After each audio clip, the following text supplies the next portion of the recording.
This is cameraman Mass. I don't think I've ever seen Noah this nervous for anything before. Today I'm going to be training with Rafael Nadal's former coach to see what happens when an average guy trains like a pro tennis player. On the upper body only. I set a goal earlier this year to compete in a real pro tournament.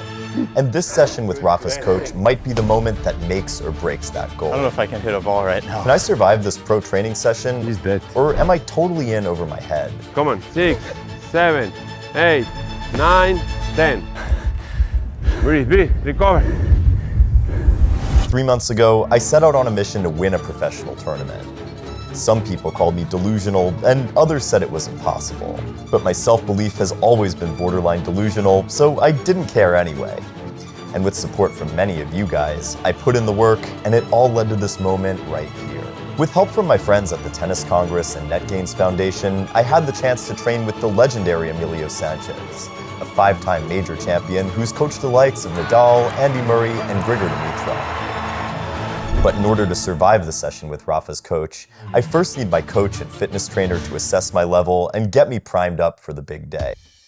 I'm going to be pushing myself to my physical and mental limits to see just what goes into this crazy life of being a pro tennis player. And if I perform well enough, you stand a chance to win signed rackets, free merch, and even my workout drills. To start off, I need my coach Stefano to put me through my paces. The first step was to spell out the goal. It's important to know your goal. We'll see the improvement as we go, but in terms of results, really, if you have any specific goals, we gotta address that. I'm gonna win a tournament. Yeah, man, that's what I wanna see. No, that was bad. I know I look nothing like my goals, but as someone said, if your goals don't scare you, they aren't big enough. Stefano didn't care about how unrealistic my goals seemed. And really, sometimes all you need is the right person in your corner to believe in you. We started hitting some balls right away just to get my body in sync, until I almost decapitated my cameraman Mas. Oh. That is why you need a new upper grip.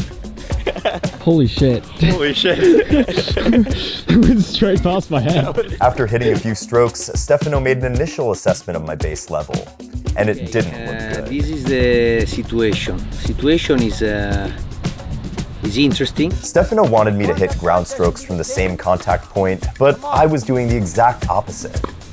This one is a poor photo. You look like my grandma. Come on. I obviously didn't travel all the way to Fisher Island just to hit tennis balls like a grandma. I need to make it count, or else I wasn't going to survive the session with Rafa's coach. Stefano helped me to identify the flaws in my technique, and if you're an average tennis player like me, you'll probably find this pro tip useful, so listen carefully. You were rotating, you were also moving the system, the body. I need to stay still, I gotta be here. I'm still, I transfer the weight from the back to the front with the rotation, and then I'm completely imbalanced. Try to really listen to your body. At the end of the day, we don't drive the ball with the eyes, we drive the ball with the hand, with the body. I clearly wasn't close to the level I wanted, both physically and technically. But even though I wasn't there yet, my fitness trainer Rich already had something huge planned out for me, as you would later see in the video. Stefano continued with the drills, and guess what? At some point, I couldn't miss anymore. I must have hit like 30 or 40 shots without a single miss. Already 10 balls, you're keeping the balance, and you're not missing. Look, can you miss, please? Can you try to miss now? You see, I'm asking him to miss, and he can't. And just like that, it dawned on me how difficult this was going to be. See, I'm not that unathletic, it's just that the physical demands that the pros go through are just insanely high. An entire week passed, and I did some more personal training to prepare me for the second session with Stefano. This time, I was swinging more freely, until I realized how tiring it had become. I'm not even trying to hit that hard, and this is still so tiring. Footwork and moving the feet, which is tiring, it takes energy. You see, technique is only half the battle in tennis. In order to survive Emilio, I had to up my game physically, which brings us to step 2, getting whipped into shape by my fitness trainer, Rich. I was nervous, especially after seeing what he made ATP up-and-comer Murphy Cassone go through. But then I needed to prove a point to myself, and you won't believe what happened next. Wow, that'll be tough to follow, but I guess if that's how the pros do it, that's what I'm gonna do. We quickly set out to identify my weak points. For starters, I'm not that agile, so cut me some slack. I just feel disorganized. I have the agility of an elephant. Just a few minutes into the session, and my body was already feeling it. I think I hear my hip creaking. I literally feel like I can't open my hips the wide, like from here. This is as far as I go. You can't go any further. No, I can't. Dang. I literally can't. Rich quickly discovered that I lacked the mobility and endurance needed to play high-level tennis. Overall, your alignment is pretty good. Your mobility is something that we definitely have to work on, your range of motion. How well you can move on the court, that's going to be a big factor in it. Most of what we're going to do is going to be aimed towards getting you moving well on court. All right, let's get to work. Excited? Let's do it. Yeah. As a result, Rich put together a block of exercises to improve my range of motion. We did lateral band walks for more muscle engagement, particularly for my glutes, and then proceeded to do one-legged squats and an ipsilateral cable pull. This one works nasty because it requires a lot of coordination, balance, and engagement of your core muscles. Up next were some plyometric drills, the single-leg lateral cone hops for more explosiveness, and then the lateral shuffle agility cone drills. All these were aimed at improving my agility, speed, and footwork for smoother and more controlled play.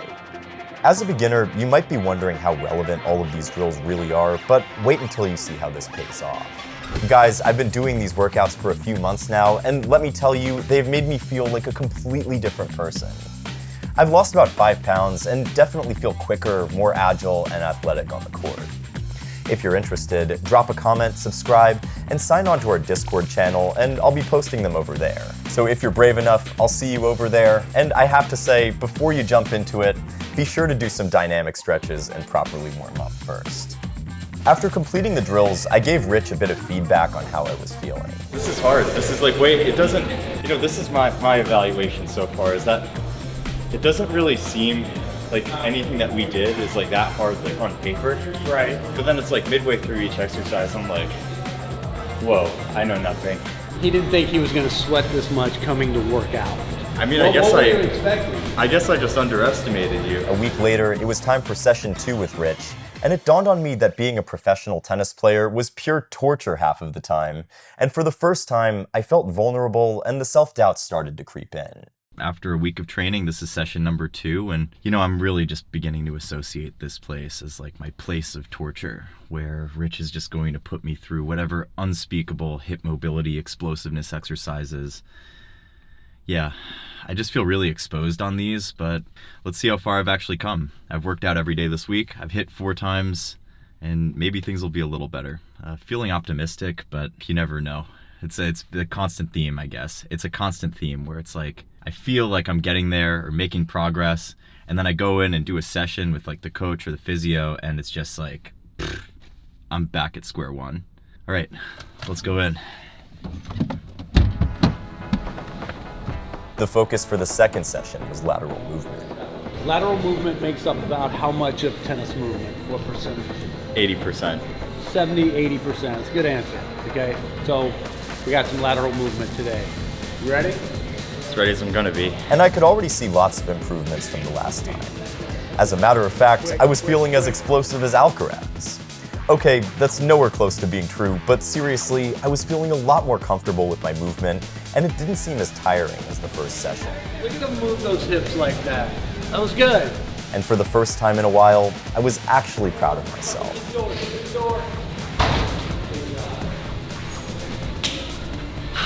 And that is what the world's slowest tennis learner looks like, doing explosiveness. But despite feeling a lot better about my chances, I wasn't sure if I was ready to get on court with Emilio.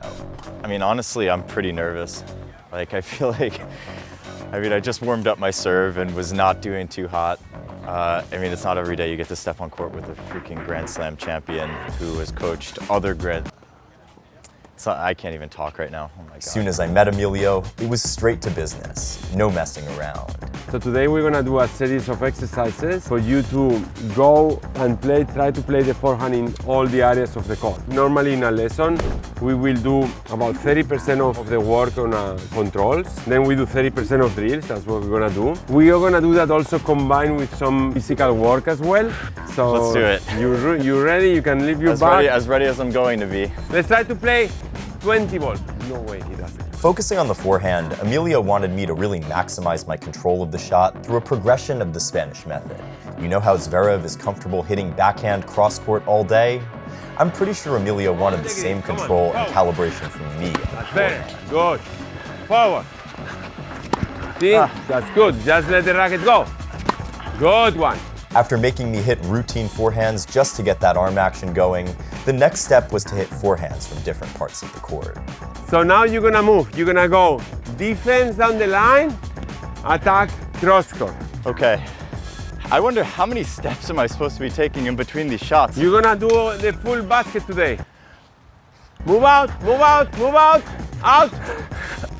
Vamos, move in now, move in. Vamos, move out, this way.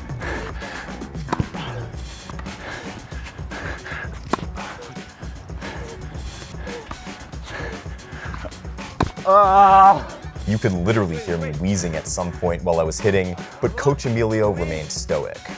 Guys, don't try this at home, and if you do, just know what you're getting into. That was halfway. After catching my breath for a few seconds, it was time to go cross with the forehand. Cross, here. Vamos, go back, cross. Good, now attack here. Back, back, defense, defense, defense, defense, go. Cross, good, cross. Vamos, go back, attack, in. Breathe, recover. I think 2 of those went in. Before we started taping, I made a joke about cleaning up if I threw up on the court here. I'm not there yet, but you're gonna be. That might get a lot more serious. If you noticed, while I was still talking about throwing up on the court, Coach Emilio was already circling out the next drill for me. This dude is unreal. And then came the big challenge for me. I needed to not only make myself proud, but also make you guys proud. Emilio's carrot and stick approach made things even more interesting. If you put 10 balls in, huh? Yes. I give you a racket sign. A racket signed for one of our subscribers. Okay, so if you put 5 balls in, I send you a ball for use. Okay. If you don't do it, you're gonna do a full round of frog jumps, okay? Frog jumps starting from here. You're gonna go around and do frog jumps until the net. Okay, frog jumps means this, okay? Bam, bam, until the end, okay? So we're gonna have some fun now. All right, well, let's do it. I got off to a great start, with the worst possible forehand in the history of the sport. But I got a chance to redeem myself. And this time, it got even worse. Vamos, vamos, around. Vamos, good one. 1, 2. Out. 3. Out. Only 3 out of 15 shots went in, so I had to do the frog jumps. Oh, here we go. You play 15 balls, you put only 3 in. 12-3 for me. Vamos, go. Good, low, stay low and jump. When you touch the floor, up. Feel the toes, not the heels. With the toes. Good. Come on. Let's go. After getting punished, I started hitting my forehand with a lot more intent. Cross court, vamos, back. Turn the body. 2, come on, in. Vamos. Eso, for 2. Come on, swing it. 6-3, back, and in. Good. Last one. 10-5. But despite getting more balls in, I fell just short again, and I needed to repeat the frog jumps.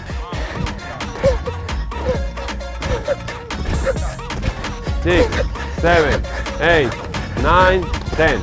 We quickly moved on to the next block, and this time, more of the focus was on my swing. On the other infinite, on the back. Okay, so now it's gonna be more challenging because you need to move more the arm, okay? Right. Vamos, let's go. All right.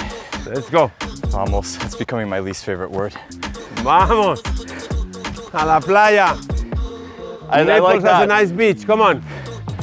Swing it. Come on. Nice. Back, back, back. Swing it. Nice. Vamos, move that arm. You have faster arm than that. That's it. No, you're doing well. You're doing I need well. 1 minute. This is the ultimate forehand battle. Look at him. At this point, I was literally dying on the court, and everything from here on was pure Last instinct. one. Come on, winner. No, don't turn. Feel your arm, feel your arm. Nice. No. Nice, come on, nice. You're doing good, you're doing good. Don't flatter me. Vamos. Let's balance here a bit, come on, for you to recover. Come here. To wrap up the session, Emilio came up with yet another drill, this time for my balance. And as a way for making up for my failure the last time, I asked him to do something special for one of our Emilio. subscribers. If I can do this for 20 seconds or more, will you make a video just on the phone for one of my subscribers giving a 20-second pro tip? Of course, come on. Hold your weight on your toes, here, go. Stay, vamos, stay strong. On the toes, feel the toes only. Good, 5, 10, come on, you can do it. Push on the toes, not on the heel. 15, hands up, come on. 16, you touch, come on. Push. Good. Cut. Come on. We did a few more balance drills, which didn't end well, before doing some medicine ball reverse lunge rotations. See, this one targets the core muscles, activates the obliques, and also targets the lower body for more balance and coordination. Turn, good. Good. Emilio made me hit a few more balls, and this time I was done. I had reached my breaking point. Good. Come on, turn. Winner for you.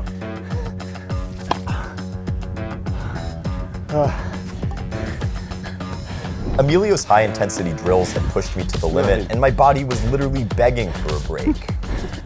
But hey, I survived. That's surviving an hour. The Spanish method. Good job. Good play. I am so tired. And really, surviving is all that matters, at least for now. Surviving is winning, Franklin. Everything else is bullshit. I feel honestly a little bit dead inside, or at least like from the waist down. The things you just don't think about with the Spanish method are just how much you're actually working the legs, how much you're basically like this all the time. I can't even do it right now, my knee's like giving out. And then those patterns, side to side, still like having to hit like the approach like with some ferocity, even when your legs and your core and your arms screaming to just not hit the ball. And yeah, you still have to do it. I mean, I could see how training like this, training on clay, if you can do this, it makes honestly being in a match almost easy.